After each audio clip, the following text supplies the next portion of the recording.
Bom, e a gente segue falando de esporte. O Brasil já ganhou 5 Copas do Mundo, é conhecido como o país do futebol, todo mundo sabe disso. Existem aproximadamente 29 mil clubes profissionais atuando no país. Bom, há 3 dias para o início da Copa do Mundo, a gente começa hoje, aqui nesse telejornal, uma série de entrevistas para discutir como este esporte influencia a sociedade brasileira. Bom, hoje o nosso convidado é o professor de filosofia da UPF, doutor em filosofia, professor Gerson Luiz Trombetta. Seja muito bem-vindo. Hoje vamos filosofar um pouquinho sobre futebol, Copa do Mundo e a vibração e esse fascínio que o brasileiro tem por esse esporte, então, professor. Pois é, Thaís, a gente pode olhar o futebol de diversos pontos de vista, mas um deles me parece bem interessante, que é a gente olhar o futebol como futebol mesmo, como jogo, porque entendendo a dinâmica do futebol, a gente pode compreender muito da dinâmica da própria vida, da própria condição humana. E talvez seja esse um dos motivos que fazem do futebol um objeto de tanto fascínio. A gente sabe que na indústria do futebol tem muito marketing, muita grana violenta envolvida, muitos interesses em jogo, mas acima de tudo isso está um fascínio que está quase no nosso DNA, que a gente pode ver num campinho de chão batido, na pelada do fim de semana. Então, filosoficamente falando, a gente pode ajudar a esclarecer quais são esses elementos de fascínio que o futebol tem. A gente acha que o futebol é essa paixão só do brasileiro, mas na verdade, em muitos países, ele é o esporte que vem em primeiro lugar, professor? Exatamente. Então tem algo que pertence ao futebol que nos fascina. E uma dessas coisas, sem dúvida, é essa luta que há dentro das 4 linhas entre uma bola que é redonda, né, que representa as coisas que são imprevisíveis na vida, que é jogada com os pés, que não é dos componentes do nosso corpo o órgão mais adequado para segurar uma bola. Ela é redonda, ela escapa, ela foge, ela é difícil de dominar, ela é difícil de controlar.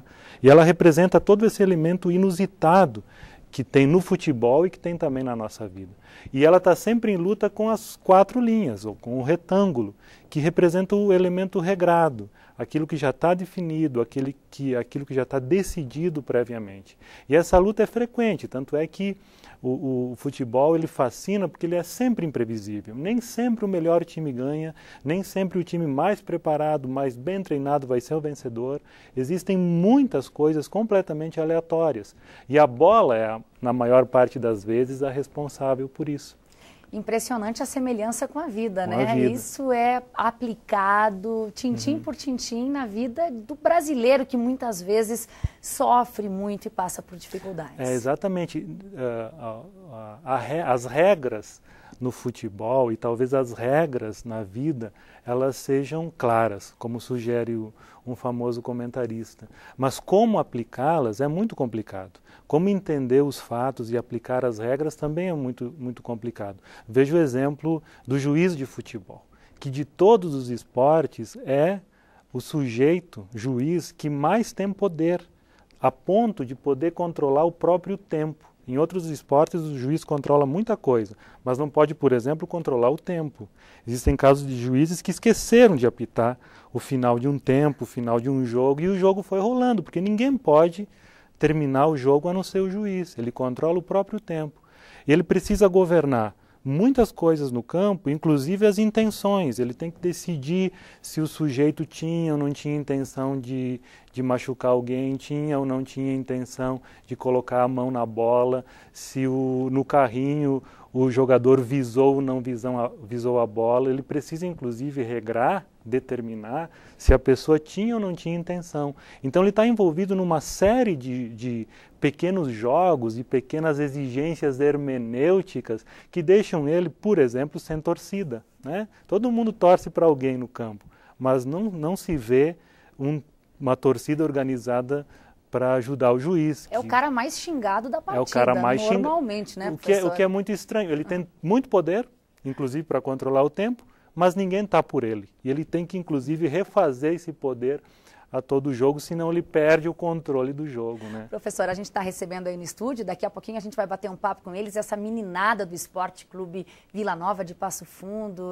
Esse é o 4º ano que o time vai à França, quer dizer, são muitas crianças e adolescentes sonhando em ser um Neymar, sonhando em ser um ídolo. Esse fim de semana, infelizmente, a tragédia com a morte do Fernandão, que acaba se tornando aí um outro ídolo, um imortal, como colorados e gremistas estão chamando. Tem isso também do jogador ser esse ídolo como uma celebridade? Claro, tem todos esses elementos que são, por um lado, é um fenômeno necessário para movimentar muita coisa, muita indústria, vender muito produto, mas há também uma espécie de vitória do ser humano, né? Em cada bela jogada, em cada gol, há uma vitória humana de alguém que conseguiu controlar o inusitado, de alguém que conseguiu romper aquele fluxo regrado que as regras, né? que as determinações, que a norma, que o treinamento havia sugerido.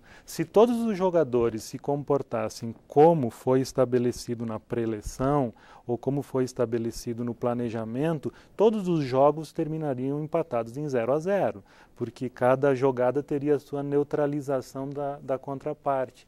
E a vitória, o gol, a grande jogada, o drible, que é a figura mais bonita do futebol, eles representam também uma vitória humana, assim, uma vitória do vivo sobre aquilo que é duro, sobre aquilo que é encalacrado na norma, sobre aquilo que não se deixa romper. Então há uma alegria que a gente compartilha numa grande jogada. E isso é mais um dos elementos que o futebol fascina, porque ele nos oferece isso a todo tempo. Que bacana.